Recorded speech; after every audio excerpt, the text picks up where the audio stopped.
तर मुंबईच्या अंधेरी परिसरामध्ये 30 कोटींचं ड्रग्ज रॅकेट उघडकीस आलेलं आहे। 13,000च्या भाड्याच्या खोलीतून 30 कोटींचं ड्रग्ज जप्त करण्यात आलं। गुजरात पोलिसांच्या ताब्यातून फरार आरोपीचं मुंबई ड्रग्ज रॅकेट होतं।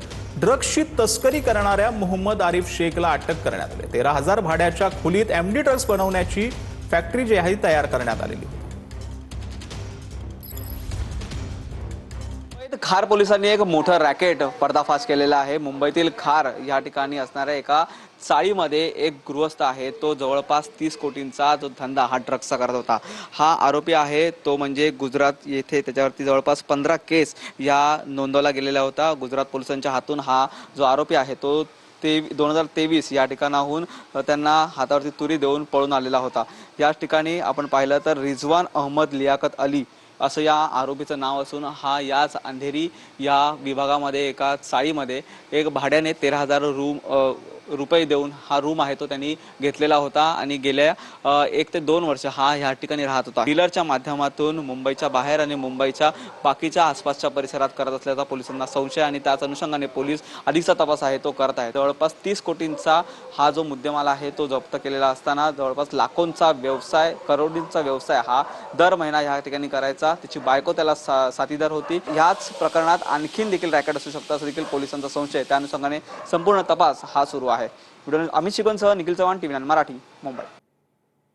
तर टेबलच्या खालून कुणी पैसे घेणार असेल तर प्रत्येक केबिनमध्ये कॅमेरे लावा असं बावनकुळेंनी म्हटलं। तहसीलदार कार्यालयाच्या प्रत्येक केबिनमध्ये कॅमेरे लावा असं बावनकुळेंनी म्हटलंय।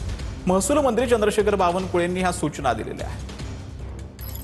लोकाभिमुख प्रशासन निर्माण करायचं असेल तर आमच्या अधिकाऱ्यांनी लोकाभिमुख वागणं महत्त्वाचं आहे। प्रशासकीय इमारत झाली, पण प्रशासकीय इमारताच्या टेबलाच्या खालून जर कुणी पैसे घेणार असेल, तुम्ही पहिले तहसीलदार आणि एडीओला, कलेक्टर साहेब माझी विनंती आहे, प्रत्येक कॅबिनमध्ये कॅमेरे लावा। तहसील कार्यालयाच्या प्रत्येक कॅबिनमध्ये कॅमेरे लावा। एवढी मोठी प्रशासकीय इमारत बनली, 20 लाख रुपये गेले चालेल, गरज पडली तर मायनिंग फाउंडेशन मध्ये घ्या, पण प्रशासकीय इमारतीमध्ये तहसील कार्यालयामध्ये सीसीटीव्ही सर्व्हेलन्स लावा आणि आपल्या कलेक्टरच्या चेंबरमध्ये जोडा।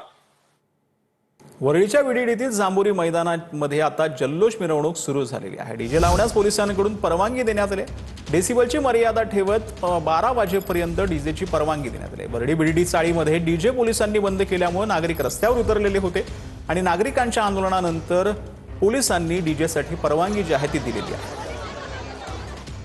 तर या संदर्भात आदित्य ठाकरे यांनी ट्विट केलेलं आहे। सरकार पोलीस प्रशासन डॉक्टर बाबासाहेब आंबेडकरांची जयंती साजरी करण्यापासून जनतेला का रोखत आहे असा सवाल आदित्य ठाकरेंनी विचारलाय। स्थानिक पोलीस प्रशासनाकडे पूर्वीच याबाबतचं पत्र पाठवूनही जनतेला का अडवण्यात येत आहे असं आदित्य ठाकरेंनी म्हटलंय। या उत्सवामध्ये सामाजिक तेढ निर्माण होऊ नये यासाठी आम्ही सारेच प्रयत्नशील आहोत असं देखील आदित्य ठाकरेंनी म्हटलंय। दरवर्षीप्रमाणे वरळी परिसरामध्ये 14 ते 16 एप्रिल दरम्यान धूमधडाक्यामध्ये जयंती उत्सव साजरा केला जातो असं आदित्य ठाकरेंनी म्हटलंय। तसाच यंदाही साजरा करता येईल, त्यात प्रशासन आडकाठी करणार नाही अशी अपेक्षा आहे असं आदित्य ठाकरेंनी म्हटलंय।